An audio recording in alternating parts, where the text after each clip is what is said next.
안녕하십니까. 신의균의 국방TV 시큐리티 뉴스입니다. 자, 오늘도 아주 중요한 군사안보 그리고 무기 관련한 소식 알려드릴 텐데요. 제가 요즘 이 군사TV의 디펜스 브리핑 그리고 이 국방TV 이 두 채널을 통해서 우리 한국 무기 K2 전차, K9 자주포, 또 FA-50 전투기 이런 것들이 너무 잘 팔린다라는 걸 거의 일주일에도 여러 소식을 전해드리고 있는데, 이번에는 말레이시아에서 FA-50이 이겼다라는 이런 기쁜 소식을 제가 누구보다 먼저 알려드리도록 하겠습니다. 아직 카이에서 공식 확인 안 했는데 말레이시아 현지 매체에 떴어요. 어떤 내용인지, 누구하고 경쟁해서 이겼는지 알려드리도록 하겠고요. 북한이 우리 대한민국을 박살내기 위해서 지난 6월에 김정은이가 포병 강화 지시를 내렸고, 그 새로 강화된 포병에 따른 작전 계획 수립을 지시를 했는데, 그걸 지금 이제 평가하겠다는 겁니다. 그 말은 전력화, 훈련 다 끝났다는 말이 되죠. 우리 대한민국 어떻게 해야 되냐라는 것에서부터 중국과 러시아가 미국에게 군사 도발을 하는 이런 소식까지 알려드리도록 하겠습니다. 자, 신인근의 국방TV 구독, 알림, 좋아요 눌러주십시오. 그리고 제가 여러 번 말씀드렸지만 제가 우크라이나 전쟁 관련한 영상을 올리면 노란 딱지를 워낙 지금 많이 붙이고 있어서 가끔 제가 군사TV로 옮겨서 올려드리기 때문에 신인근의 군사TV도 구독해 주시면 감사하겠습니다. 지난 8월 10일 남조선 것들을 박멸해버리겠다 라고 위협했던 김여정의 발언 직후에 북한이 총참모부 작전국 명의의 지시를 전현 군단에 하달하고, 이른바 남조선 불바다 작전 계획 최신화와 이에 대한 훈련 그리고 총참모부의 훈련 판정 계획을 통보했다는 소식입니다.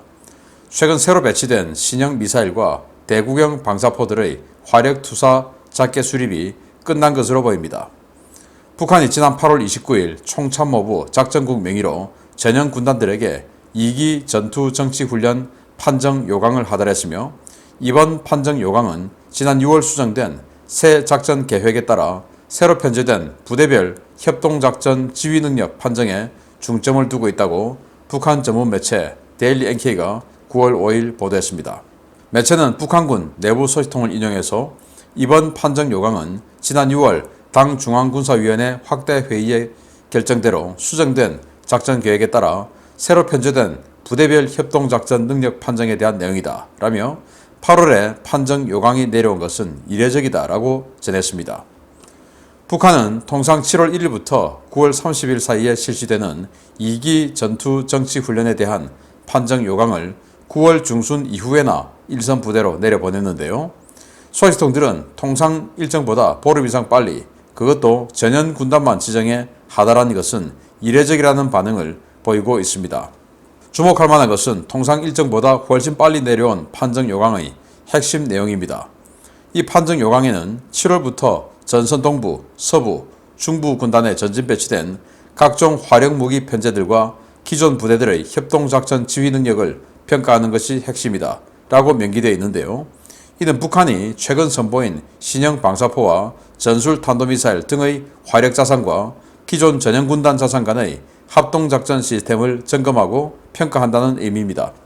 실제로 매체의 북한군 내부 소식통은 이번 판정은 남조선 주요 타격 지점들에 대한 최고사령부의 작전적 의도를 관찰하기 위해 기존 전선군단 화력부대와 새로 편제된 화력부대들의 공격 임무 수립에 대한 기초 평가가 될 것이다 라고 밝혀, 북한이 전형군단의 신형 화력 자산들을 대거 신규 배치했다는 그간의 첩보들을 사실로 확인시켜주고 있습니다. 북한이 전형군단의 새로운 화력 자산으로 배치한 무기는 북한판 이스칸데르로 불리는 KN-23, 북한판 에이테킴스로 불리는 화성 11이나 북한판 KT즘, 초대형 방사포 KN-25, 대구경 조종 방사포 등인데요. 이들 무기들은 공통적으로 화학무기나 생물무기, 열압력 탄두를 투발할 수 있어 우리나라에 대단히 심각한 위협으로 평가되고 있습니다. 북한 당국이 당초 일정보다 훨씬 빨리, 그것도 신규 배치 화력 자산과 기존 화력 자산의 합동작전 능력 검증 평가를 예고하고 나선 것은 최근 급속도로 악화되고 있는 남북관계에서 힘으로 남한을 찍어 눌러보겠다는 심산으로 보이는데요.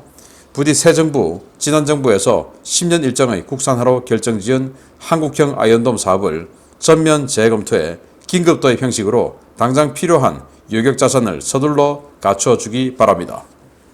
자, 북한이 이렇게 6월에 전형군단, 그러니까 4군단, 2군단, 5군단, 1군단 이 4개 군단의 화력을 완전히 전략급으로 이렇게 도배를 해 라고 지시를 했고, 거기에 맞추어서 7월에 새 장비들이 다 들어갔고, 거기에 맞추어서 이 군단 내에 있는 이 하부 사단들이 있죠. 그런 하부 제대들과의 군단 포병, 이 새로운 거의 뭐 전략급 자산들의 포병 지원 아래 전투를 하는 이런 것들이 제대로 됐냐, 네트워크가 되냐 라는 것들을 이 총참모부 차원에서 검열하겠다. 그래서 그 검열 평가는 문항은 이런 거다. 그리고 이런 것들을 중점적으로 하겠다라는 그 요강을 내려 보냈다라는 거예요. 이 말이 이제 전략화다 끝났다라는 말이 되죠. 그래서 이게 400mm 방사포인데 대구경 조종 방사포 마지막 유도가 되죠. 여기 이제 핀이 있는 것으로 봐서 유도가 되는 겁니다. 그리고 이것도 유도가 되면서 초대형 방사포 이거는 600mm 그러니까 뭐 한 300km씩 날아가는 그런 로켓탄이죠. 그리고 이거는 북한판 에이테킴스 지금 에이테킴스 우크라이나 전에서 굉장히 활약하고 있는데 북한이 이걸 만들었어요. 그리고 이거 북한판 이스칸데르 이게 이제 우리 현무2하고 형상이 거의 뭐 복사해서 붙여 넣기 한 것처럼 똑같죠. 자, 이런 것들인데 이것도 우리 KT즘하고 굉장히 비슷하게 생겼고 또 우리 한국군이 이 에이테킴스 운영하고 있죠. 이런 거 지금 우리 그 천무 시리즈에서 다 만들고 있죠. 그래서 우리 한국군에서 쓰고 있는 것들이 희한하게도 이렇게 북한이 거의 동시다발적으로 만들어냈는데 그래서 그 USB에 도대체 뭐가 들어갔을까? 혹시 이런 거 들어가 있지 않을까라는 그런 뭔가 의혹이 생기는 것 같은데 부디 그 USB의 내용이 명명백백하게 밝혀져서 저 같은 사람이 쓸데없는 의심을 안 하도록 해주는 게 서로에게 좋지 않느냐라는 생각이 듭니다. 자, 그런데 여기서 제가 지적할 만한 것은 폴란드 보십시오. 지금 이 옆에서 우크라이나 전쟁을 하고 있으니까 이게 전쟁이 멀리 있는 것이 아니구나, 현실에 와 있구나 라고 생각하고 정말 어마어마하게 우리 한국군 무기 만들었던 거 그걸 우리 주세요. FA-50 전투기 필요한데 자기네들이 필요한 FA-50은 A사 레이더 탑재된 블락 20이 필요한데 일단 한국군 쓰려고 만들었던 그거 우리 주시고 나중에 업그레이드 해주세요 라고 할 정도로 긴급 도입을 해가고 있습니다. 동유럽 국가 다 그렇죠. 그런데 우리는 북한이 지금 이렇게 완전히 전연 4개 군단에 우리 경기도 그리고 강원도를 마주보고 있는 4개 군단에다가 이런 미사일들을 군단 포병에 막 주고 그리고는 이 군단 포병과 군단 내의 사단 제대들과의 협동작전이 제대로 돼 있냐? 올가을에 검열하겠다 이거 아닙니까? 그 말은 훈련 마쳤다 이거죠. 그러면은 우리도 이 위협이 현실에 와 있다. 핵이 아니고 그냥 이 전술 무기가 현실에 와 있다. 그거 어떻게 해야 됩니까? 빨리 이것들을 해결할 수 있는 능력을 갖춰야 되죠. 그런데 우리 어떻게 됐습니까? 원래 육군에서 아이언돔을 긴급 도입하고 해서 지금 시급하게 이걸 막아내야 된다라고 하는 걸 방산업체 로비가 들어갔는지 아니 그 아이언돔 우리 만들어 줄게. 뭐 해군 그거 좀 개조해서 하면 되잖아. 이렇게 되는 거죠. 언제? 2030년대 초중반. 아니 2030년대 초중반까지 그럼 북한이 이거 안 쏘기를 그냥 가랭이 붙잡고 빌고 있어야 됩니까? 아니죠. 그래서 저는 주장하는 게 이스라엘의 아이언돔 그걸 면허 생산해서 생산하면서 기술 도입하고 그걸 바탕으로 만들자. 왜냐? 이스라엘 아이언돔은 탄 가격이 한 발당 5천만에서 한 7천만 정도 돼요. 싸죠? 그런데 우리가 지금 만들겠다고 하는 그 한국형 아이언돔이라는 건 비싸요. 수억 원대예요. 수억 원대. 수억 원대를 이렇게 수백 수십 발이 날아오는 걸 수억 원짜리, 수십억 원짜리를 날려가지고 요격한다?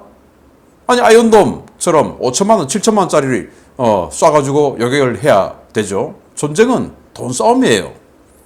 자, 그래서 하마스가 쏘는 로켓탄을 이런 식으로 이제 막아내는데 그래서 이제 이런 아이언돔 같은 그러니까 CRM이죠. 카운터, 로켓, 아트레리, 모터. 그러니까 뭐 포탄, 박격 포탄, 그리고 로켓 다 막아낼 수 있는 미사일까지 막아낼 수 있는 이런 아이언돔 기술 도입해서 빨리 생산하고 2030년대 아니 뭐 2030년까지 아무 일 없으면 좋죠.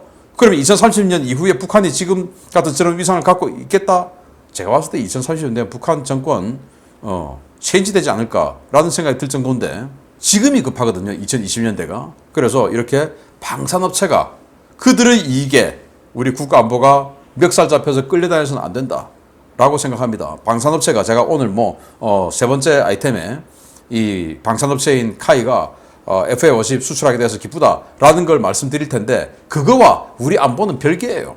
수출하는 건 기분 좋아요. 그렇지만은 우리의 안보를 담보 잡고 그들의 이익을 추구해서는 안 된다라는 게 저희 생각입니다.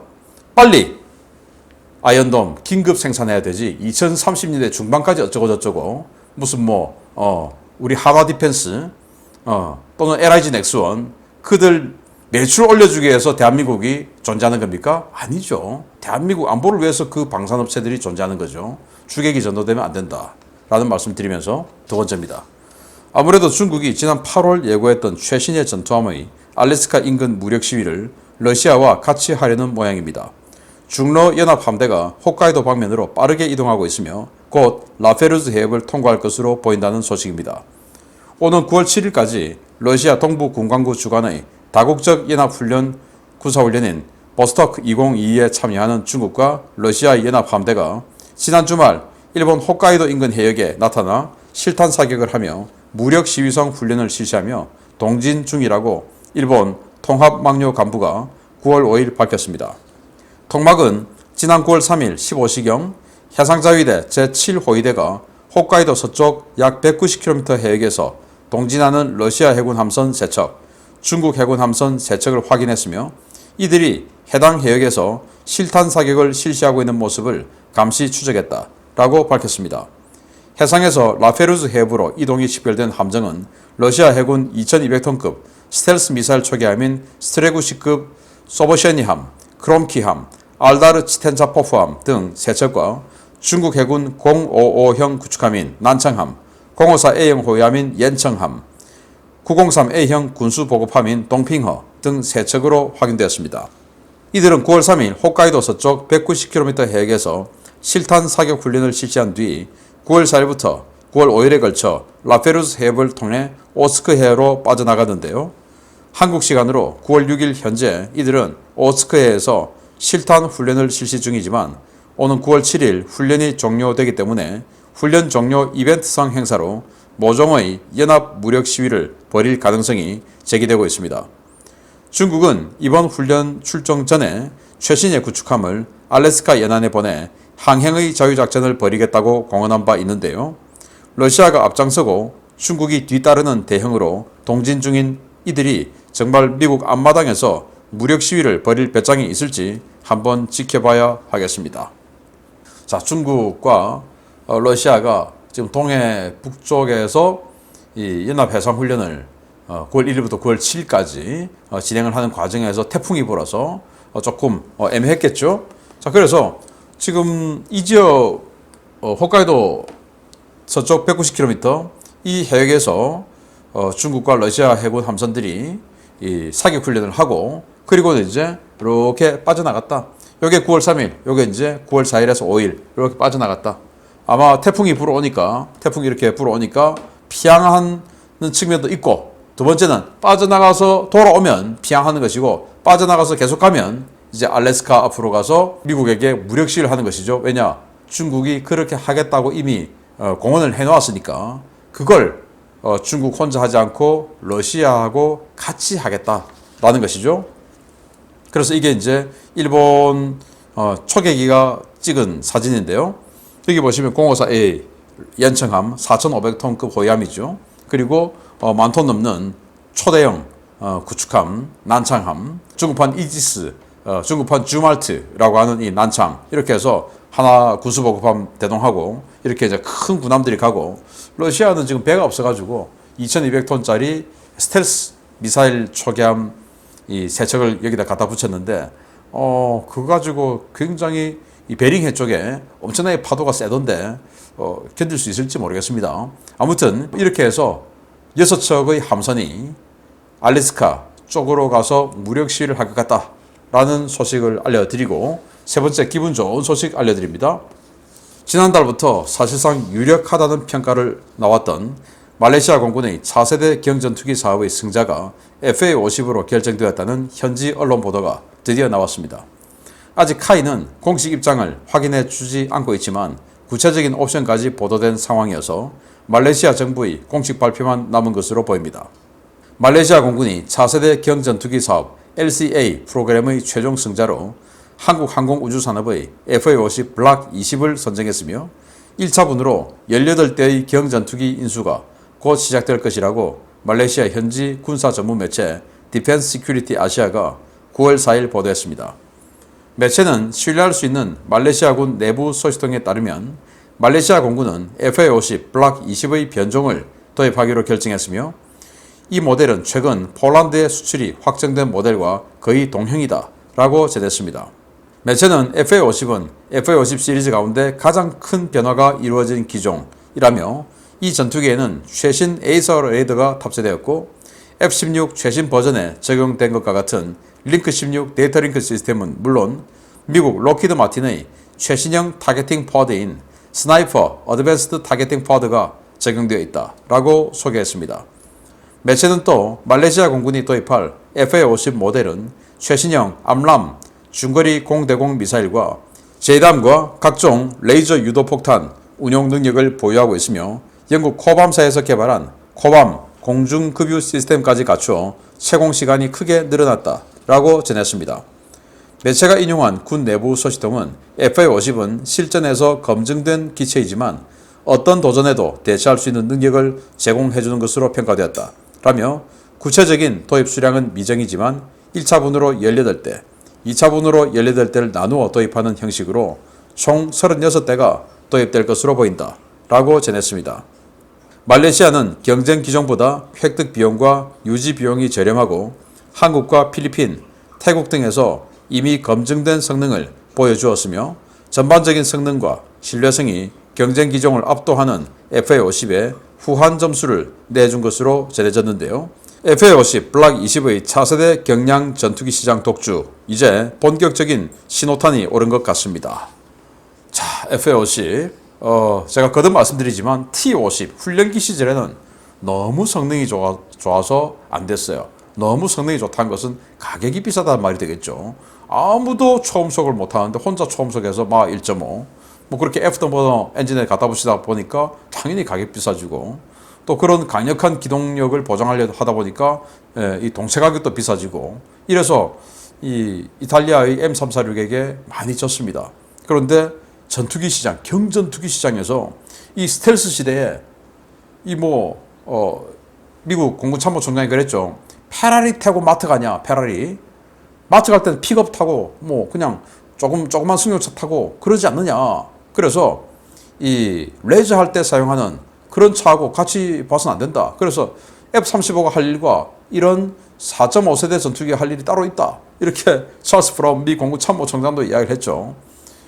이번 우크라이나 전쟁에서도 보듯이 수호이 25나 수호이 24 같은 이런 공격기들이 하는 일들이 굉장히 많았죠.